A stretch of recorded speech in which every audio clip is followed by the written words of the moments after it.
Amados irmãos, querida igreja, a paz do Senhor Jesus. Meus irmãos, muito obrigado pela sua companhia. A sua presença aqui conosco é o que nos motiva para continuarmos este trabalho. Finalizamos todo o Antigo Testamento colocando à disposição dos meus irmãos o comentário de todos os livros do Antigo Testamento. E hoje estamos iniciando um novo ciclo no nosso canal, onde vamos estudar os livros do Novo Testamento. O assunto de hoje é uma introdução aos Evangelhos.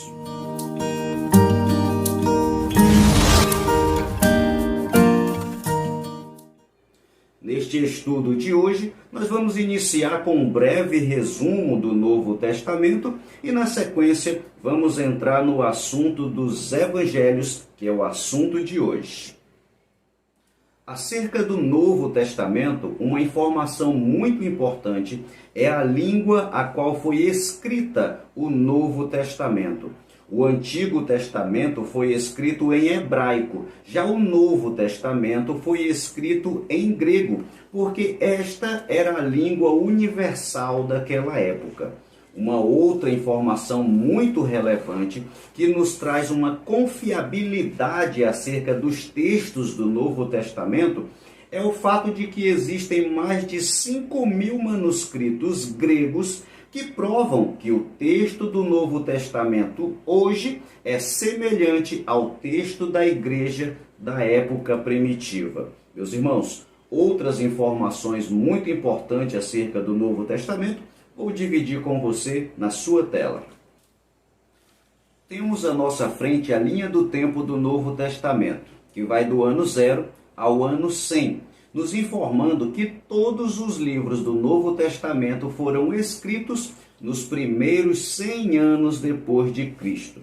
Olhando para o ano 0, devemos compreender que ele marca o nascimento de Cristo e não a sua morte. Portanto, tudo o que acontece antes do ano 0 nós chamamos de antes de Cristo. E tudo que ocorre depois do ano 0, nós chamamos de depois de Cristo. O primeiro registro em nossa linha do tempo aí na tela está datado em 33 depois de Cristo. Este ano marca a morte do nosso Senhor Jesus. O segundo registro ocorre em 49 depois de Cristo, que é a provável data do primeiro registro do Novo Testamento, que é a carta aos Gálatas. Perceba que Gálatas foi escrito 49 anos depois do nascimento de Cristo e não depois da sua morte, porque depois da sua morte só tem a diferença de 16 anos. O terceiro registro que nós temos em nossa linha do tempo é 96 depois de Cristo, que é quando foi escrito o livro do Apocalipse. Ou seja, o livro do Apocalipse foi escrito 96 anos depois do nascimento de Cristo. Trouxemos estas informações aos irmãos para mostrar que a data que divide a história em antes de Cristo e depois de Cristo não é a sua morte, e sim o seu nascimento. Abaixo nós temos os 27 livros do Novo Testamento com suas respectivas datas e em ordem cronológica, iniciando com a carta aos Gálatas e finalizando com a carta de Apocalipse.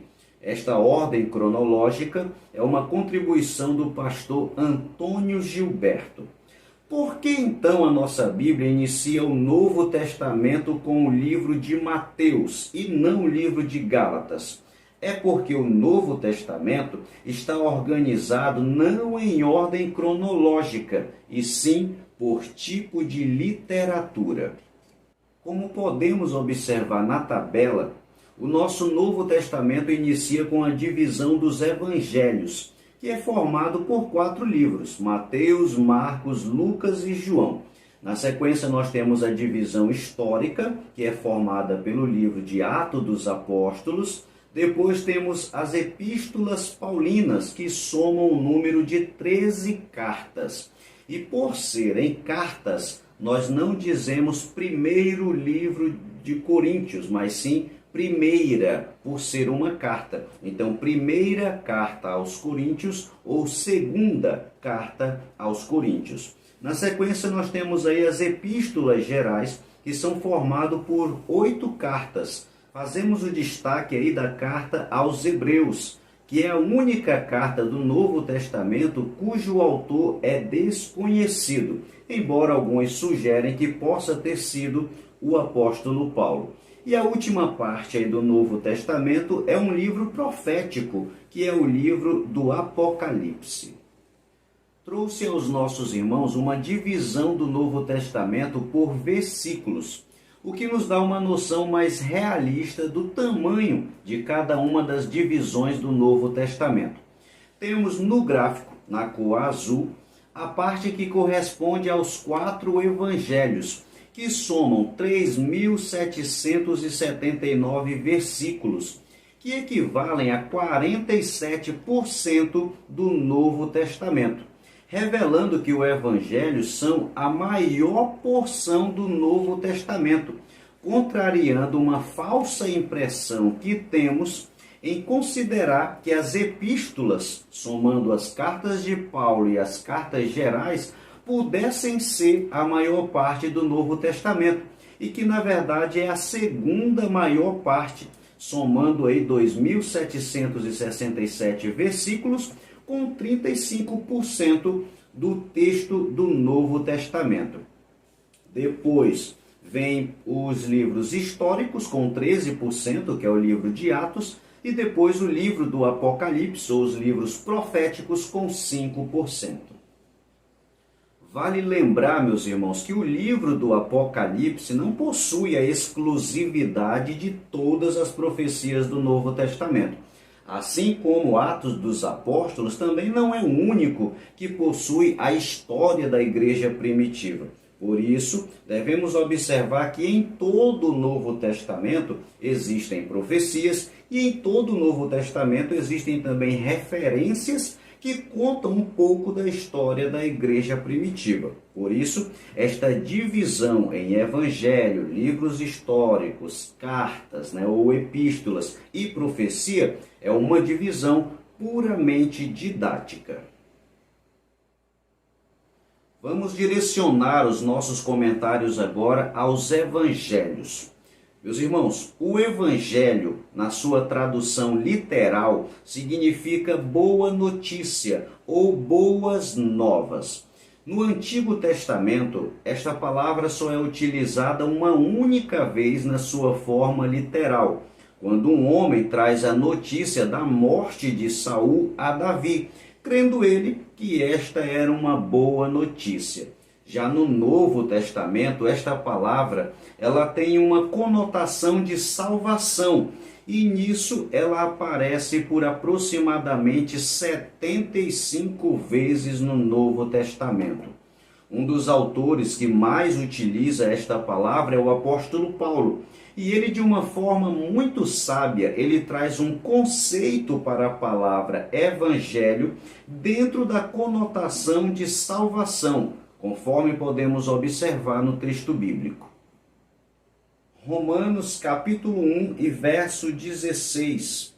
Porque não me envergonho do evangelho de Cristo, pois é o poder de Deus para a salvação de todo aquele que nele crê, primeiro do judeu e também do grego. Olha só este conceito que nos oferece o apóstolo Paulo. O evangelho é o poder de Deus para a salvação de todo aquele que crê. Outro texto igualmente importante que nos revela o conceito do evangelho é uma referência que nos diz qual é o conteúdo do evangelho.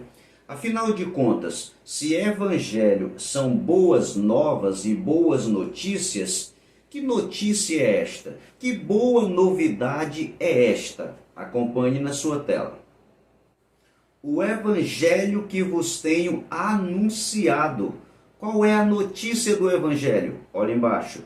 Que Cristo morreu por nossos pecados, e que foi sepultado e que ressuscitou ao terceiro dia, segundo as Escrituras. Perceba aí, meus irmãos, que a notícia do Evangelho é esta, que Cristo morreu, Cristo foi sepultado e Cristo ressuscitou ao terceiro dia.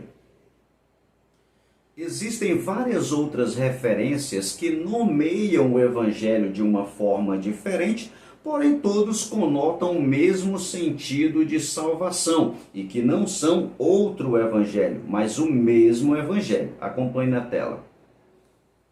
O Evangelho do Reino, o Evangelho de Jesus Cristo, o Evangelho de Deus, o Evangelho da graça, o Evangelho da glória, o Evangelho da salvação, o Evangelho da paz e o Evangelho eterno. Todos esses nomeiam de forma diferente o mesmo Evangelho do nosso Senhor Jesus Cristo.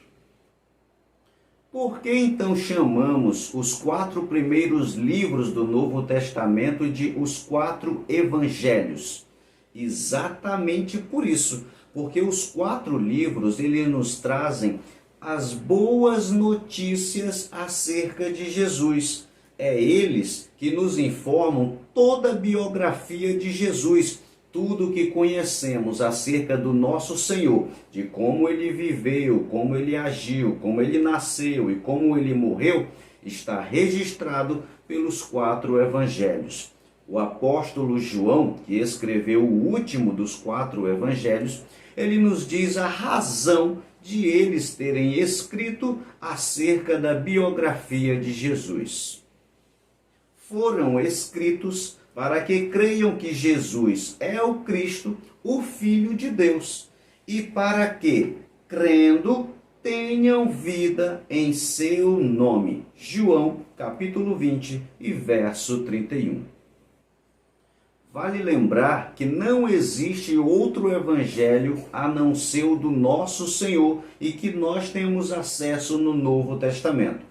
O apóstolo Paulo faz referência a um outro evangelho, não como se houvesse um outro ensinamento bíblico, mas ele chama de outro qualquer deturpação que mude o texto do verdadeiro evangelho. E isso seria um outro evangelho, ou um evangelho falso, um evangelho que não leva o homem até a Deus. Meus irmãos, dentro dos 4 evangelhos, existe uma característica que aproxima os 3 primeiros evangelhos, distinguindo-se do último evangelho, que é o evangelho de João. Essa característica é chamada de sinóptico. Acompanhe na sua tela. Os evangelhos sinópticos. Evangelhos sinópticos é a denominação dada aos evangelhos de Mateus, Marcos e Lucas, os 3 primeiros evangelistas, por conterem uma grande quantidade de história em comum, na mesma sequência, e algumas vezes utilizando exatamente a mesma estrutura de palavras. Isso significa que estes evangelhos encaram a vida e os ensinos de Jesus pelo mesmo ponto de vista. Mesmo em uma rápida leitura dos 3 primeiros evangelhos, nós já percebemos que existe uma certa similaridade dentro do seu contexto. Essa similaridade é que nós chamamos de evangelhos sinópticos, porque eles são semelhantes no seu ponto de vista. Uma outra característica que também difere os evangelhos sinópticos do evangelho de João, o último entre os 4 evangelhos, é o fato de que os 3 primeiros abordam principalmente o ministério de Jesus quando ele ainda estava na Galileia. Vários eventos importantes que ocorreram na vida de Jesus ocorreram na região da Galileia. Podemos citar, por exemplo, a cidade de Caná da Galileia, onde Jesus fez o seu primeiro milagre. Foi na cidade de Cafarnaum que Jesus chamou alguns dos seus discípulos. Foi também na região da Galileia que o Senhor anunciou seu famoso Sermão do Monte. Jesus viveu a maior parte da sua vida na região da Galileia, morando em uma cidade chamada Nazaré. Por isso, o nosso Senhor ele é conhecido como o Nazareno e também como o Galileu. Outra característica que é comum aos três primeiros evangelistas, Mateus, Marcos, Lucas e João, e por isso são chamados de sinópticos, é porque todos eles registram acerca da vida pública de Jesus. Eles falam sobre o seu nascimento, sobre a sua apresentação no templo, a sua morte e também falam sobre a sua obra missionária, conforme podemos acompanhar na nossa tela. Os sinópticos e a vida de Jesus. As informações que temos aí abaixo é comum aos três primeiros evangelistas. Acerca da vida de Jesus, eles relatam sobre o seu nascimento, a sua apresentação no templo e também sobre a sua adolescência. A respeito da sua missão, os sinópticos detalham os caminhos de Jesus andando de cidade em cidade pregando o evangelho. Eles também dão uma prioridade aos ensinos de Jesus. Todas as parábolas de Jesus que estão registradas foram registradas nos livros sinópticos. O Evangelho de João, por exemplo, não tem nenhuma parábola de Jesus. Eles também registram os seus milagres. A grande maioria dos milagres de Jesus foram registrados somente nos livros sinópticos. O Evangelho de João registra apenas 6 milagres que não tenha sido citado pelos outros evangelistas. Agora que já falamos sobre os evangelhos sinópticos, Mateus, Marcos e Lucas, vamos dar prioridade agora ao Evangelho de João. O evangelista João registra fatos acerca da vida de Jesus, principalmente na região da Judéia, o que já faz a diferença dos livros sinópticos, que falam mais sobre a vida de Jesus na Galileia. João cita também a Galileia, assim como também cita Samaria. Porém, a sua prioridade dentro do ministério de Jesus se encontrava na Judéia, principalmente na cidade de Jerusalém.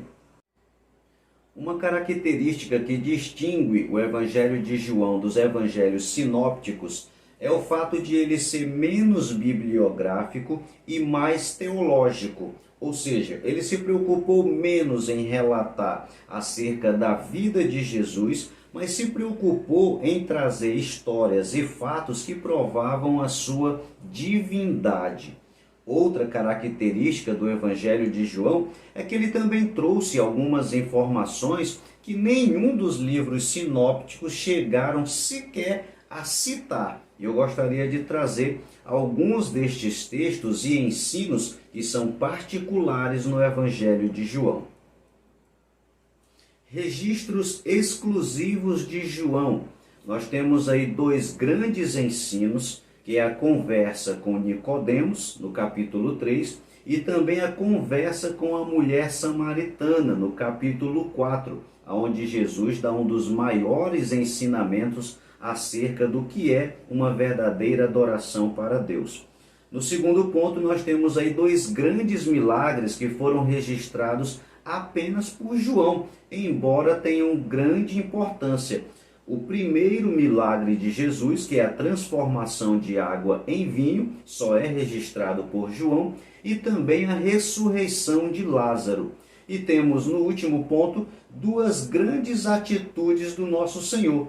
A primeira foi lavar os pés dos discípulos e também a oração sacerdotal. Estas 2 grandes atitudes também é uma exclusividade do Evangelho de João. Existem também 2 ausências nos registros de João que nos chamam a atenção. Ele não cita nem o nascimento e nem a genealogia de Jesus. Enquanto os sinópticos têm toda esta preocupação de mostrar um Jesus terreno e humano, o evangelista João tem uma preocupação de demonstrar um Jesus menos humano e mais divino. Enquanto ele não fala como foi o seu nascimento e nem da sua árvore genealógica, porém ele diz que de uma forma divina ele se tornou humano e mesmo sendo humano, ainda permanecia nele a glória divina. João, capítulo 1 e o verso de número 14 diz: "E o Verbo se fez carne e habitou entre nós." É a forma como João revela o seu nascimento. "E vimos a sua glória como a glória do unigênito do Pai." Ele era semelhante ao Pai porque veio do Pai. Essa é a sua árvore genealógica, cheio de graça e de verdade. Este é o Jesus que João deixou para cada um de nós. Meus irmãos, este é o resumo acerca dos evangelhos. Eu espero que essa contribuição possa favorecer na sua aula ou na sua pregação, exercendo o seu ministério, e que Deus em Cristo lhe abençoe. Continue acompanhando o nosso canal e a cada semana estaremos trazendo um novo comentário acerca dos textos bíblicos. Deus abençoe a sua vida e até a próxima semana. Meu irmão, muito obrigado a você que permaneceu conosco até o final deste vídeo. Deixe o seu like aqui no nosso canal, faça também um comentário e se você ainda não é um inscrito, inscreva-se no nosso canal e faça parte da nossa história. Acione também o sininho. Dessa forma, o YouTube irá lhe comunicar assim que postarmos um novo vídeo. Você pode ser também um colaborador do nosso canal. Através do nosso Pix, você pode ajudar na manutenção e na qualidade dos nossos vídeos. Seja um colaborador voluntário e Deus o abençoe.